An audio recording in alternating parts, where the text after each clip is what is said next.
तानाशाही सरकार में लोकतांत्रिक व्यवस्था पूरी तरीके से नष्ट और नाबूद होती हुई दिखाई पड़ रही है।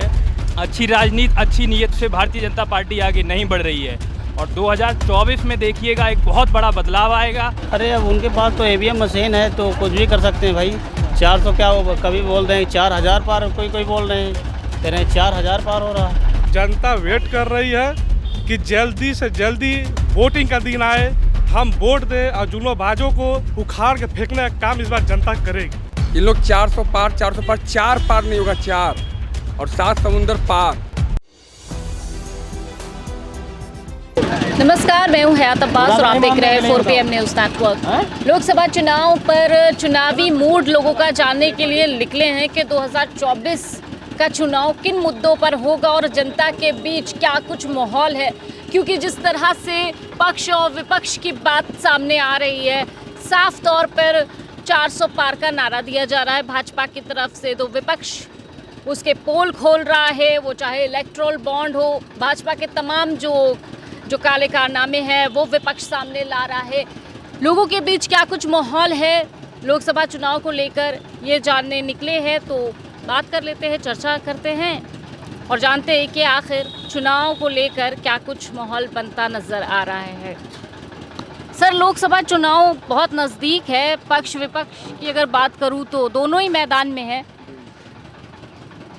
क्या माहौल है, क्या कुछ सोच रहे हैं? माहौल उत्तर प्रदेश ही नहीं, पूरे देश की जनता इस भारतीय जनता पार्टी से ऊब चुकी है। महंगाई चरम सीमा पर, बेरोजगारी चरम सीमा पर, भ्रष्टाचार चरम सीमा पर, इस सारे मुद्दों को लेकर के हम जनता के बीच में जा रहे हैं और जनता मन बना चुकी है भारतीय जनता पार्टी को उखाड़ फेंकने के लिए। निश्चित तौर पर आने वाला समय परिवर्तन का समय होगा और उसका नेतृत्व आदरणीय अखिलेश यादव जी, जो समाजवादी पार्टी के राष्ट्रीय अध्यक्ष हैं, वो करने जा रहे हैं और इंडिया गठबंधन करने जा रहा है और आने वाले समय में आपको चौंकाने वाला रिजल्ट आएगा। चौंकाने वाले रिजल्ट की बात हो रही है, हम लोगों के मुद्दों पर बात चर्चा कर रहे हैं। क्या क्या विषय रहेगा, कौन सा मुद्दा रहेगा इस बार लोकसभा चुनाव में सबसे महत्वपूर्ण? देखिए, इस बार लोकसभा चुनाव में महंगाई, बेरोजगारी बहुत बड़े मुद्दे हैं और जिस तरीके से विपक्षी पार्टियों के लीडरों के खिलाफ लगातार षड्यंत्र के तहत उत्पीड़न चल रहे हैं, ये देश के लिए दुर्भाग्यपूर्ण है। कहीं ना कहीं जो अपोजिशन के लोग कहते हैं कि लोकतांत्रिक व्यवस्था, हकीकत बात है तानाशाही सरकार में लोकतांत्रिक व्यवस्था पूरी तरीके से नष्ट और नाबूद होती हुई दिखाई पड़ रही है। देश में जो बैठी सरकार है उसकी आंखें बंद हो चुकी हैं।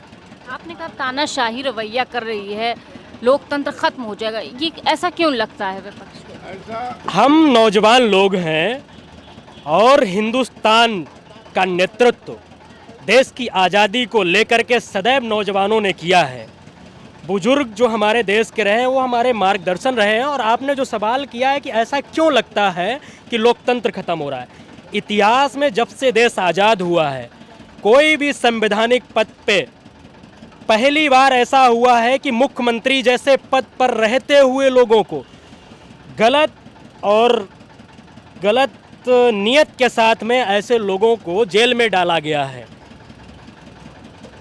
ईडी और सीबीआई जैसे उनका माध्यम लेकर के, तो ये लोकतांत्रिक देश के में दुर्भाग्यपूर्ण और तानाशाह नहीं कहेंगे तो इसे क्या कहेंगे? ये तो तानाशाही ही है ना। किसी के खिलाफ आप जांच बैठा दीजिए। ये बात भारतीय जनता पार्टी के लोगों को सोचनी और समझनी पड़ेगी। सत्ता में बहुत दिनों तक कोई राज नहीं करता है, आज नहीं तो कल परिवर्तन होगा और जब भी परिवर्तन होगा, अगर कोई बबूल का पेड़ बोएगा तो उसे गेहूं नहीं काटने को मिलेंगे। इसलिए सदैव हमें दूसरे लोगों को वो देना चाहिए जो हम खुद स्वीकार कर सकें। ये भारतीय जनता पार्टी के लोगों को सीखना चाहिए। सारे विपक्षी नेताओं को भाजपा की तरफ से कहा जाता है कि वो भ्रष्टाचारी हैं, आप कैसे देखते हैं? नहीं, बिल्कुल देखिए, आप भारतीय जनता पार्टी के जितने भी नेता हैं, अभी जैसा बताया कि देखा जा रहा है जितने भी भ्रष्टाचार के आरोप में फिर विपक्ष पे लगा रहे हैं। जबकि उनके बीजेपी भारतीय जनता पार्टी के नेतागण क्या कर रहे हैं? भाई क्या उन पे आरोप नहीं है, वो भ्रष्टाचार नहीं कर रहे हैं, वो गलत कार्य नहीं कर रहे हैं? क्या विपक्ष में ही सारे विपक्षी गलत काम कर रहे हैं? भारतीय जनता पार्टी एक तरफा राजनीति कर रही है, एक तरफा भेदभाव कर रही है। कोई भी अच्छी राजनीति, अच्छी नीयत से भारतीय जनता पार्टी आगे नहीं बढ़ रही है।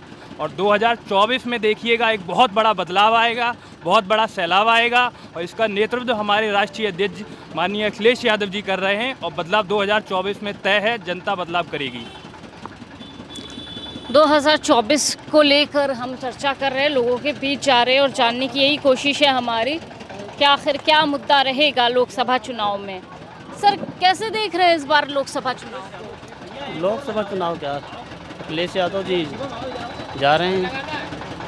नहीं, मोदी जी कहते हैं कि वो 400 पार आ रहे हैं। अरे अब उनके पास तो ईवीएम मशीन है तो कुछ भी कर सकते हैं भाई। 400 क्या, वो कभी बोल रहे हैं 4000 पार, कोई बोल रहे हैं, कह रहे हैं 4000 पार हो रहा है। 400 क्या है, अब ईवीएम मशीन है उनके पास, वो कुछ भी कर सकते हैं। ईडी सीबीआई सब कुछ उनके हाथ में है, वो कुछ भी कर सकते हैं। ले वो लोगों को सीबीआई बैठा रहे हैं, ईडी बैठा रहे हैं सबको। तो जनता ने उनको नहीं चुना, दो बार तो उनको प्रधानमंत्री जनता धोखे में चुन लिया है। 15 लाख बोले देंगे, उसे नहीं दिया। उसके बाद अब बोल रहे हैं कि वो जुमला था। इसी बात को लेकर जो है युवाओं के लिए बहुत कुछ किया, कहते हैं युवाओं को जो है रोजगार दिया, खुशहाल है युवा, देश खुशहाल। कुछ नहीं किए, कहाँ खुशहाल है। ये आपको भी दिखाई दे रहा है कि कैसा क्या चल रहा है माहौल, लेकिन आप नहीं बोलोगे। आप सिर्फ हम लोगों से मुजरिमों की तरह का वो लोग कहोगे कि क्या हो रहा है क्या नहीं हो रहा है। इस बात को आपको भी पता है, आप भी देख रहे हो कि महंगाई बेरोजगारी क्या है क्या नहीं है। लेकिन आप हम पर क्यों गुस्सा है? बोलेंगे तो आप ही लोग ना, अपना हाल तो आप ही लोग। हम बोल तो रहे हैं, महंगाई कहाँ देख रहे हो, महंगाई चली रही है। हाँ, बेरोजगारी कितनी है देख ही रहे हो, और क्या बोले हैं। क्या नाम है सर आपका? श्यामू लोधी। तो किस मुद्दे पर वोट करेंगे? महंगाई, बेरोजगारी। बेरोजगारी महंगाई तो कब का मोदी सरकार ने खत्म कर दी। बेरोजगारी और महंगाई हटानी है तो फिर से एक बार मोदी सरकार लानी है, तो स्लोगन है। हमें तो नहीं दिख रही है। बेरोजगारी सब हर चरम पर है। अच्छा जी, सारे युवाओं अखिलेश भैया के साथ हैं, अखिलेश भैया के साथ रहेंगे। क्या कुछ माहौल बन रहा है, किन मुद्दों पर वोट होगा? 400 पार का नारा प्रधानमंत्री मोदी जी दे रहे हैं, कितनी सच्चाई लग रही है, क्या कुछ लग रहा है आपको 24 को लेकर? मैं आपको बता दूं, इस बार समाजवादी पार्टी जितने प्रत्याशी लड़ रहे हैं, प्रत्याशी लड़े चाहे ना लड़े, इस बार जनता लड़ रही है। इस बार जुल्मबाजों का जुल्मा नहीं चलेगा। इस बार जुल्मबाजों का जब तक सत्ता से उखाड़ फेंकने के लिए इस बार जनता खुद लड़ने के लिए तैयार है। जनता वेट कर रही है, जनता वेट कर रही है कि जल्दी से जल्दी वोटिंग का दिन आए, हम वोट दें और जुल्मबाजों को उखाड़ के फेंकने का काम इस बार जनता करेगी। मोदी जी तो कह रहे हैं कि हम फिर सत्ता में आएंगे और इस बार जो है विकसित भारत बनाएंगे। 47 तक की बात करते हैं। मोदी जी इस बार जितना भी जुल्मा कर लें, इस बार उनका जुल्मा चलेगा नहीं। एक बार चला, 2 बार चला, तीसरी बार पूरा जनता इनको उखाड़ फेंकने का काम करेगी। इस बार वो गुजरात भगाने का काम करेगी। इस बार बनारस की जनता अगर बनारस में चुनाव लड़ेंगे तो। आपने तो बनारस की बात कर दी, कैसे ही कह सकते हैं कि बनारस? मैं बता दूं, काशी शिव जी का नगरी। इस बार मैं बता दूं, बाहरी गुजरातियों को काशी के भी लोग ऐसा हटाएंगे कि माननीय प्रधानमंत्री जी भी इस बार जीत नहीं पाएंगे। आप देख लीजिएगा, उनका जुल्मा नहीं चलेगा। मतलब उनके संसदीय क्षेत्र की भी तो बात कर रहे हैं आप, वो अपने संसदीय क्षेत्र से भी आपकी जा रहे हैं। हाँ, मैं बता रहा हूँ, वो कम से कम 1.5 लाख वोट से इस बार प्रधानमंत्री जी हार रहे हैं। आप देख लीजिएगा, ये रिकॉर्डिंग आप एक बार फिर रिपीट करके जरूर देखिएगा आज के दिन। वो तो कहते हैं हमने सारे अच्छे काम किए, हमको फिर जनता बुलाएगी, जनता का प्यार मिलेगा। जुमला खाली 1 से 2 बार चला है।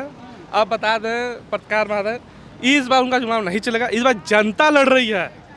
जनता लड़ रही है, जनता लड़ रही है। किन मुद्दों पर लड़ रही है चुनाव? विकास के मुद्दों पे।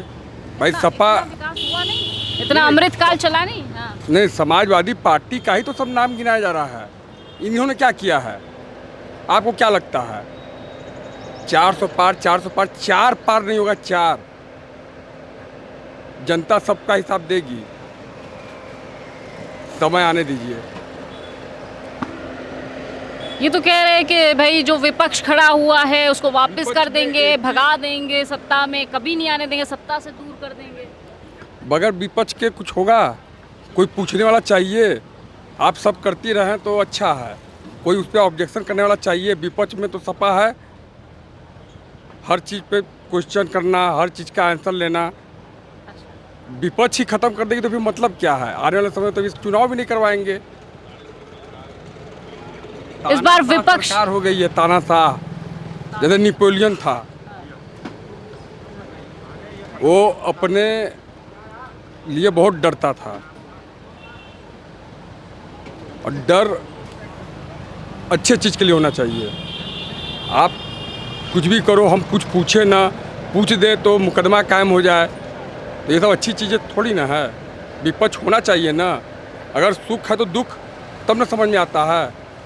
जीत हार दो पहलू होता है ना। आने मोदी जी वाले तो समय जीत का दावा कर रहे हैं इस बार भी। जीत का वादा सभी करते हैं, दावा वो तो समय आने दीजिए ना। दावा तो हम भी कर रहे हैं। इन लोग 400 पार 400 पार 4 पार नहीं होगा 4, और 7 समुंदर पार। 7 समुंदर पार करने की बात कर रहे हैं। क्या कहना चाहेंगे लोकसभा चुनाव पर? लोकसभा में पूरे देश से भारतीय जनता पार्टी का पतन होने जा रहा है, जिसकी शुरुआत उत्तर प्रदेश से होगी, जहां पे सबसे ज़्यादा 80 सीटें हैं। यहां पे हम लोग उनको लगभग 75 सीटें समाजवादी पार्टी और कांग्रेस का गठबंधन और हमारे साथी जीतने जा रहे हैं। तो यहाँ से ही हम उनको एक बहुत बड़ा झटका देंगे, और भारतीय जनता पार्टी की जो भी आशाएं रहती हैं, उत्तर प्रदेश, बिहार, पश्चिम बंगाल, महाराष्ट्र, गुजरात, तो ज़्यादातर प्रदेशों में, महाराष्ट्र में भी भारतीय जनता पार्टी के सांसद हारने जा रहे हैं। भारतीय जनता पार्टी कह रही है 80 में से 80 जीतेंगे उत्तर प्रदेश में। भारतीय जनता पार्टी का डर इसी बात से है कि उन्होंने कहा था कि हम 75 साल 70 के ऊपर के प्रत्याशियों को नहीं लड़ाएंगे, पुनः सारे सांसदों को टिकट कर दिया गया। तो भारतीय जनता पार्टी को लग रहा है कि हम सांसदों को टिकट बदल देंगे तो हार जाएंगे। वैसे भी उनको हारना तय है, उनकी जो अंदर डर है वो बाहर नहीं निकाल रहे हैं बस। बाकी भारतीय जनता पार्टी को पता है कि उत्तर प्रदेश इनको इस बार बहुत करारी हार देने जा रही है। बहुत 1-2 सीटें बमुश्किल इनकी उत्तर प्रदेश में निकलने जा रही हैं। उत्तर प्रदेश में कांग्रेस और समाजवादी पार्टी का जो इंडिया गठबंधन है वो बहुत ज़्यादा, सबसे ज़्यादा लगभग 75-76 सीटें लाने जा रहा है।